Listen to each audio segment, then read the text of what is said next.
the state of the healthcare system, and I'm glad that Orange is here because when I keel over they can revive me back because I'm not really a public speaker type of person. So just wanted to start with a little story and we'll go on from there. One day a young boy waits while doctors debate as whether or not to have his leg amputated. His parents cannot afford the surgery. He needs to have the leg and needs to save the leg, and all the hope is lost until a prominent doctor takes interest in the boy's case and operates on the leg for free. As Canadian hospitals struggle to stay afloat, can we honestly say that Canada provides the best healthcare system in the world while it falls apart at the seams? And I know that everyone experiences healthcare on a daily basis. It's very important to us. And we do know the plagues of healthcare in our own way. So I'm here to speak to you about the problems about healthcare and the plague that the healthcare system is going through. Tommy Douglas is the father of our healthcare system, was the boy who experienced being the driving force behind what is considered to be the most progressive social program that Canada has ever seen. The Canadian Universal Medicare System. What has made this system so revolutionary is that anyone can receive the first-class medical attention no matter what their financial situation is. In theory, it is a comforting, reassuring of our economical wealth, but over the years in practice, the 5 pillars which Medicare is based on are not as solid as we used to think. The first condition of Medicare public funding is the money that the healthcare system receives is tied to the nation's economy, and just how much of it is determined by how rich or poor Canada is.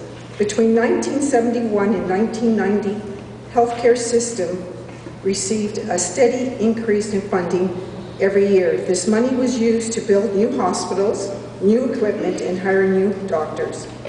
But when the recession hit in 1991, funding was stopped as government struggled to fix the failing economy. Politicians were confident that after the recession was over, healthcare would re-emerge as a strong system of Canada's identity and as it once was.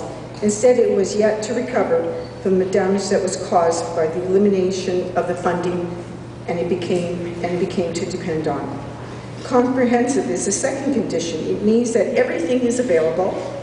However, it seems that there is not enough for everyone all the time. When the government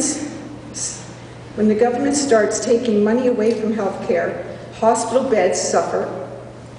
Ottawa left the hospitals cost too much that most of the people who occupy them, such as mental illness, should be taken care of elsewhere. In the space of 5 years, the number of beds dwindled from 6.9 beds per thousands of people to 48.8. And as you know, that hasn't really honestly changed too much. The hospitals are now being cut more and more. They're shutting down, and beds are definitely dwindling, and people are not being taken care of the way they should have been. And I'm sure that most of us know that when you go to a doctor, if you ever move to another town and look for a doctor, it is excruciating trying to find a doctor to take you.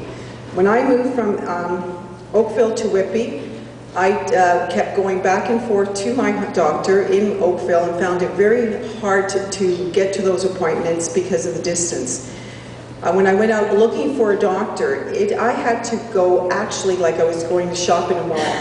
I went from place to place to place, asking them if they would take on new patients, been turned away for months and months.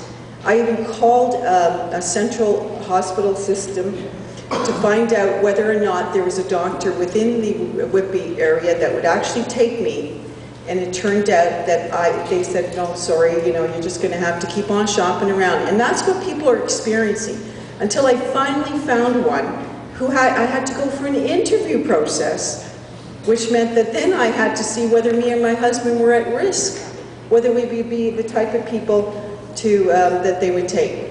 These are the kind of things that we're experiencing in our healthcare system. We as people need to go out there and totally go to our MPPs and fix the health system that we have today.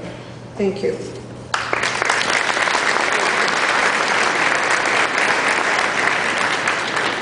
Thanks. That was Reid talking to us about healthcare. Folks that